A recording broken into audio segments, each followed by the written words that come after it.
Assalamualaikum warahmatullahi wabarakatuh. Kali ini kita akan masuk ke dalam linear programming grafik ya, untuk pertemuan keempat dan kelima ini. Jadi nanti saya akan menyampaikan terkait kasus maksimasi pada kasus hasil kosmos kemarin dan minimasi seperti itu. Jadi sebelumnya kita akan membahas sedikit apa sih itu linear programming.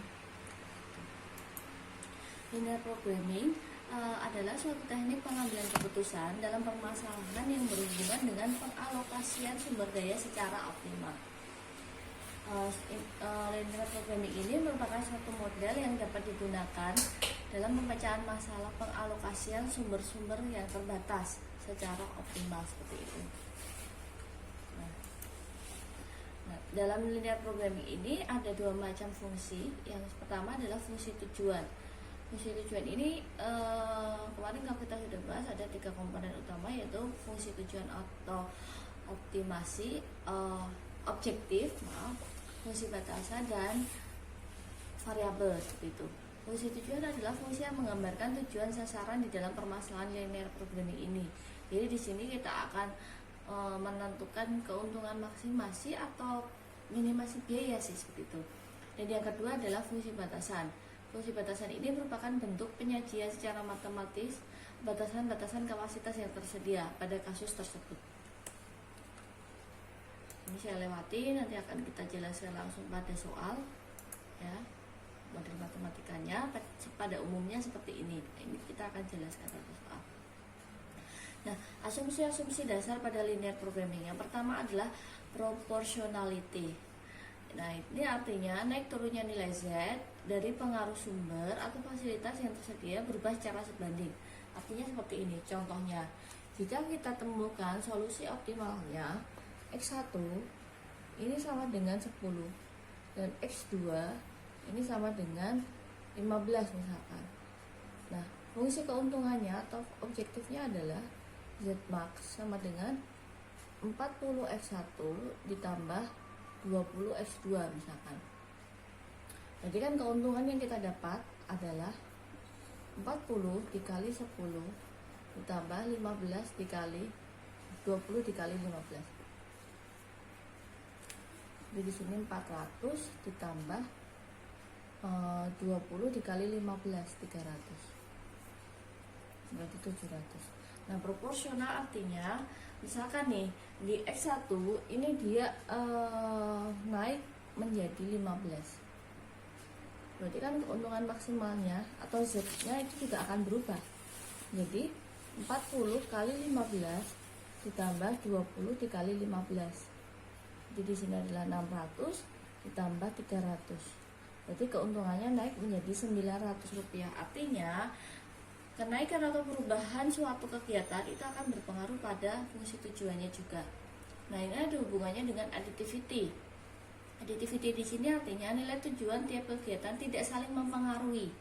Ya, di sini dia akan mempengaruhi nilai Z-nya saja, tetapi tidak akan mempengaruhi kegiatan lain.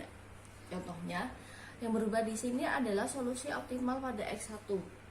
Nah, yang awalnya 400, keuntungan yang diberikan pada X1 yang awalnya 400 ini berubah menjadi 600. Tetapi dia tidak berpengaruh pada keuntungan yang diberikan pada X2 seperti itu. Yang ketiga adalah divisibility, yaitu solusi yang optimal atau keluaran output ini ya, ini dapat berupa bilangan pecahan atau desimal. Yang keempat, deterministik.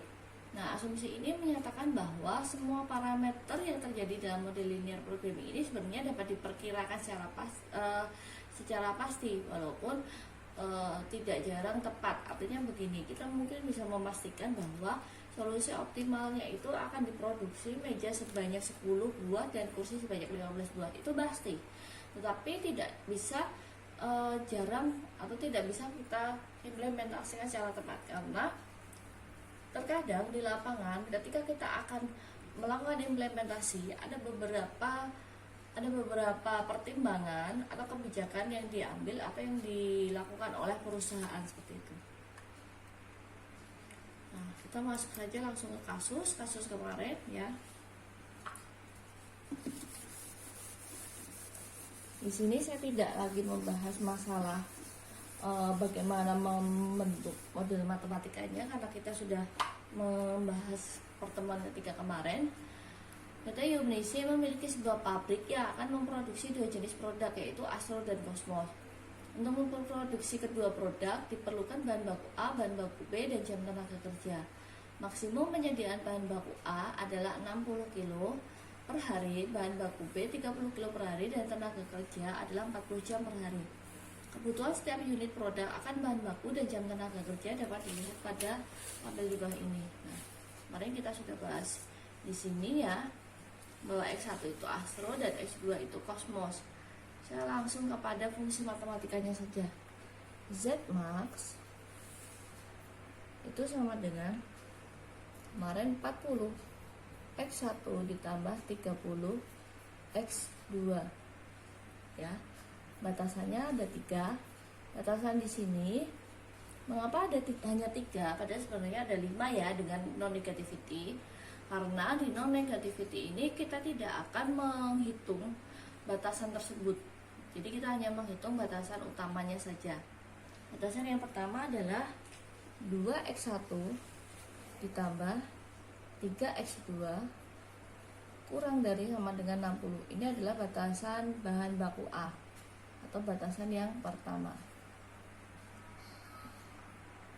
Ya. Untuk batasan yang kedua, 2x2 itu kurang dari sama dengan 30. Ini batasan yang kedua atau batasan bahan baku B. Yang ketiga, 2x1 ditambah x2 kurang dari sama dengan 40. Ini adalah batasan yang ketiga atau tenaga kerja. Bahan baku A, bahan baku B. Di sini bahan baku A, bahan baku B, dan tenaga kerja. Nah, cara yang pertama ini penyelesaian ya. Jadi di sini yang penyelesaiannya. Yang pertama, kita akan menghitung titik-titik pada setiap kendala. Titik-titik pada setiap kendala untuk apa? Untuk digambarkan pada grafik di sini. Kita akan mulai pada kendala yang pertama. Kendala pertama 2x1 ditambah 3x2 kurang dari sama dengan 60. Nah, di sini kita rubah menjadi bentuk persamaan untuk mendapatkan titik-titik optimalnya. Untuk mendapatkan titik-titik X dan Y-nya yang akan kita gambarkan kepada grafiknya. Jadi di sini menjadi 2x1 ditambah 3x2 sama dengan 60. Kita misalkan, kita menggunakan permisalan. Misal X1 sama dengan 0, berarti X2 nya berapa? 2x1 ditambah 3x2 sama dengan 60. Kita misalkan X1 0 ditambah 3x2 sama dengan 60. Berarti X2 itu sama dengan 20. Nah, balik. Kita sudah misalkan X1 nya 0. Kalau X2 nya 0,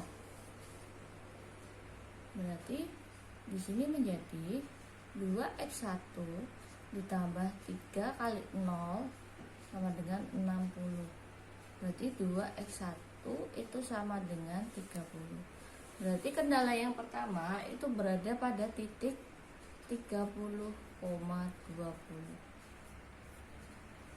30,20. Nah, ini kita gambarkan di sini.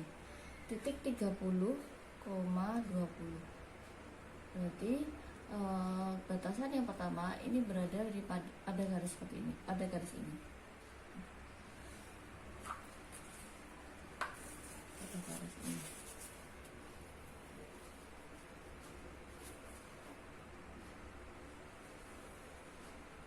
Ini adalah batasan yang pertama. Ya. Nah, kita cari kendala atau batasan yang kedua. Sama caranya.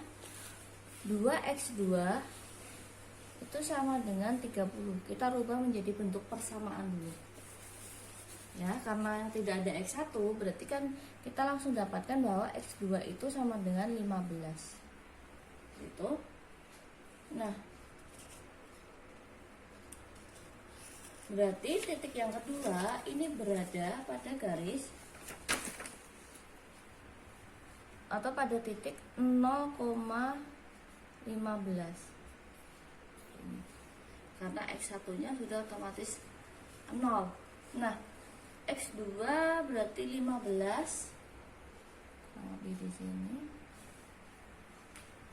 Berarti ini adalah batasan yang kedua.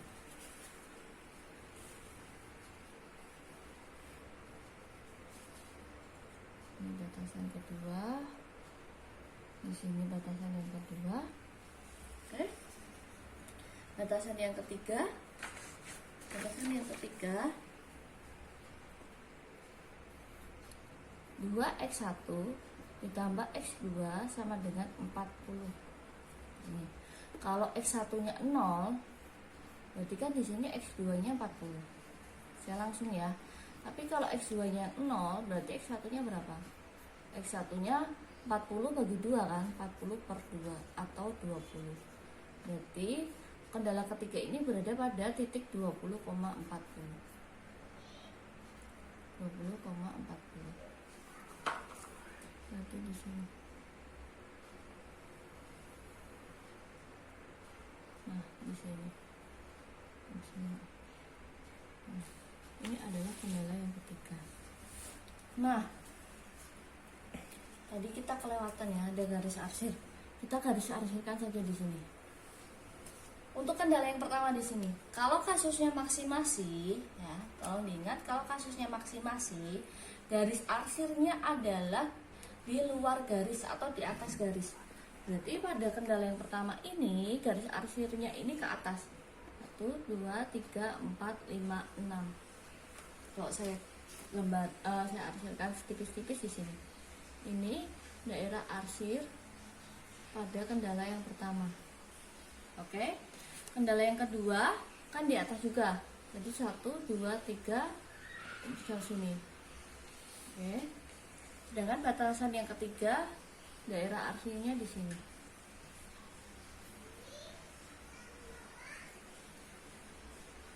Nah, kita cari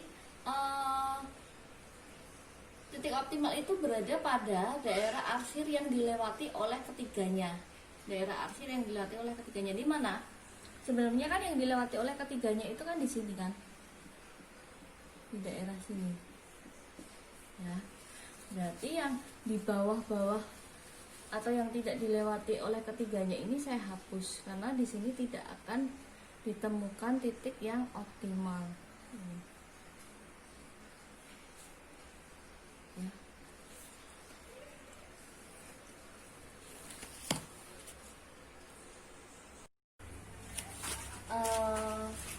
Jadi kalau untuk daerah maksimasi itu daerah arsirnya ada di bawah garis, ya.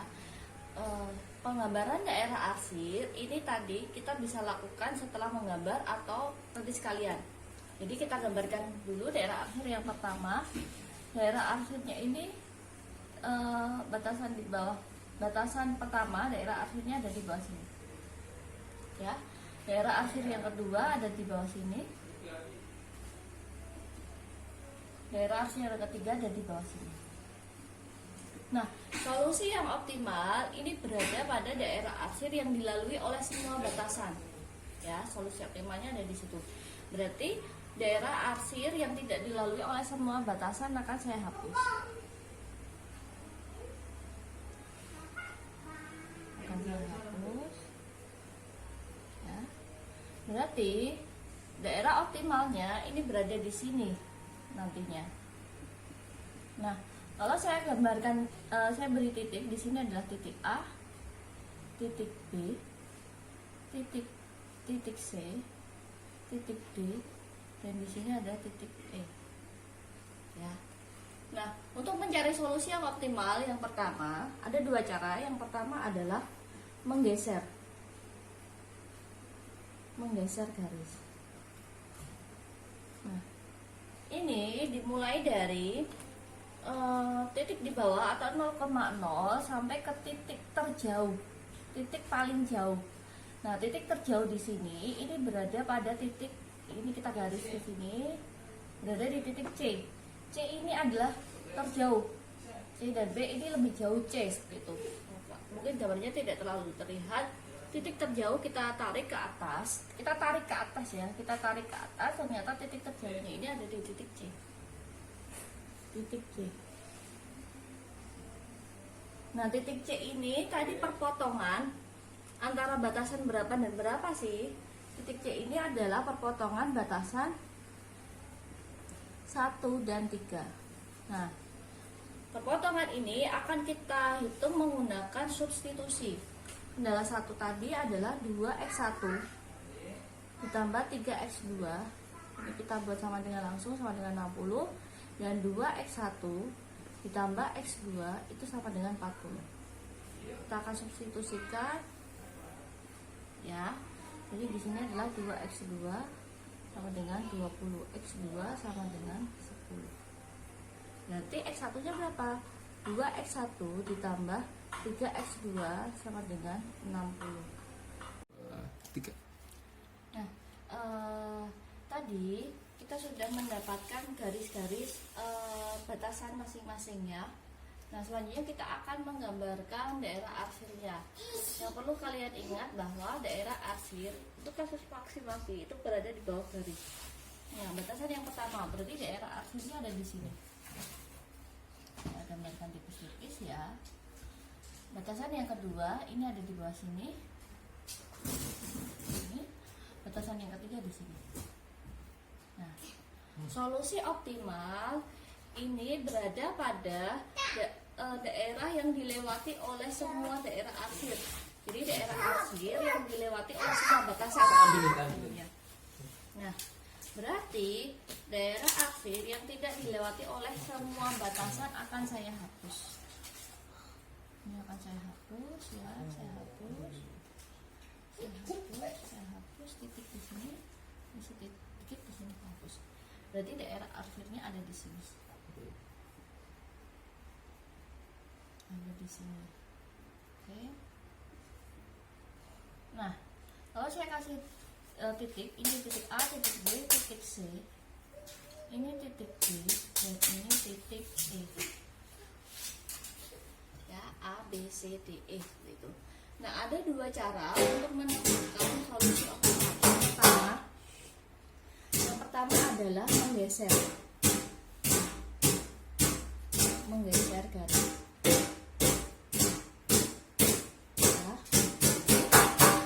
Menggeser garis itu, ini dari bawah kita geser ke atas sampai menemukan titik terjauh. Dari titik A ini dari bawah kita geser ke atas sampai ke titik terjauh ke atas. Jadi titik terjauhnya ini berada pada titik C. Nah, titik C tadi, titik C itu kan berada pada perpotongan dua batasan ya, yaitu batasan pertama dan ketiga. Perpotongan 1 dan 3. Nah, bagaimana kalau untuk perpotongan? Kita akan hitung menggunakan eliminasi maupun substitusi seperti itu. Ya. Nah, 2x1 ditambah 3x2 sama dengan 60. Yang ketiga, 2x1 ditambah x2 sama dengan 40. Kita eliminasi di sini. Ini habis, berarti menjadi 2x2 sama dengan 20. X2 sama dengan 10. Berarti x1 berapa? Nah, di sini ya. 2x1 ditambah 3x2 ditambah 3x2 sama dengan 60. Nah, 2x1 ditambah 30 sama dengan 60. Berarti 2x1 sama dengan 60. 30 maaf. Berarti x1 sama dengan 15. Nah, kita sudah dapatkan titiknya 15,10. Kita hitung keuntungan maksimum Z max. Tadi fungsinya adalah 40x1 ditambah 30x2. Kita masukkan 40 dikali 15 ditambah 30 dikali 10.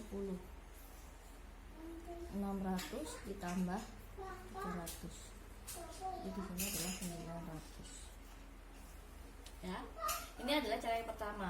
Tetapi memang tidak terkadang tidak tepat karena kan kadang kita tidak tepat dalam menarik garis ya. Yang kedua, cara yang kedua adalah menghitung setiap titik. Jadi di sini kita akan hitung titik A, B, C, D, dan E. Mulai dari A ini berada pada titik 0,0 ya. Berarti Z max-nya berapa? Z max sama dengan 40 kali 0 ditambah 30 kali 0. 0. Berarti artinya di sini perusahaan tidak memproduksi apapun dan tidak mendapatkan keuntungan apapun atau keuntungannya 0. Titik B ini berada pada titik 20,0. Berarti Z max sama dengan 40 kali 20 ditambah 30 kali 0. Berarti 800. Ya. Titik C.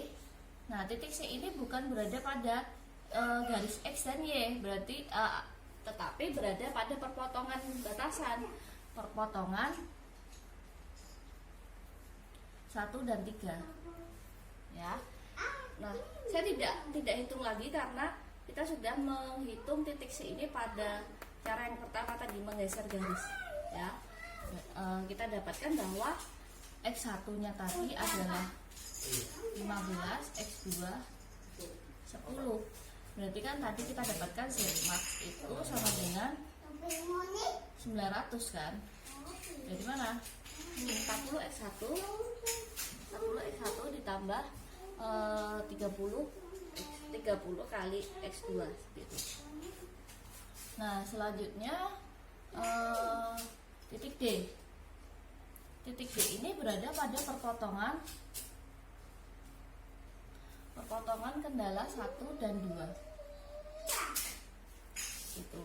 Nah, 1 dan 2 ini, 1 tadi kan 2x1 ditambah 3x2 sama dengan 60. Lihat, kedua kan 2x2 sama dengan 30. Oke, kita hitung batasan kedua dulu saja ya. 2x2 sama dengan 30. Berarti kan x2 nya itu 15 ya. Baru kita masukkan ke batasan yang pertama, 2x1 ditambah 3x2 sama dengan 60.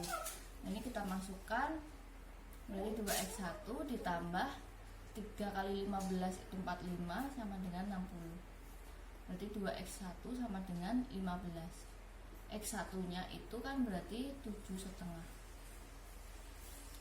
ya. 45 60 kurang 15, berarti X1 nya adalah 7,5. Z max nya berapa?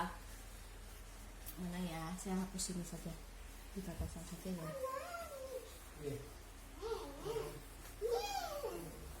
Ini lanjutan B. Z max untuk B ini berarti 40 dikali 7,5 ditambah 30 dikali 15. Berapa? 40 kali 7,5 kali 7,5 berarti 15 30 300 ditambah 450. Jadi di sini adalah 750. Berarti kita dapatkan pada cara yang kedua solusi optimalnya itu tetap sama ya, dengan cara yang pertama dan kedua, berada pada titik C. Jadi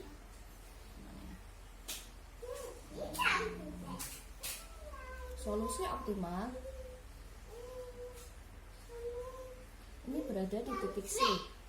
Dengan Astro kita produksi sebanyak 15 dan Cosmos itu sebanyak 10 dengan keuntungan maksimal yang akan kita dapatkan adalah 900. Ini kasusnya maksimasi. Nah, nanti selanjutnya setelah ini kita akan membahas bagaimana jika kasusnya minimasi ya. Mohon untuk dipahami dulu untuk kasus maksimasi. Selanjutnya kita akan lanjutkan pada diskusi di Zoom begitu ya. Kurang lebihnya mohon maaf. Mohon maaf jika tulisannya agak berantakan. Assalamualaikum warahmatullahi wabarakatuh.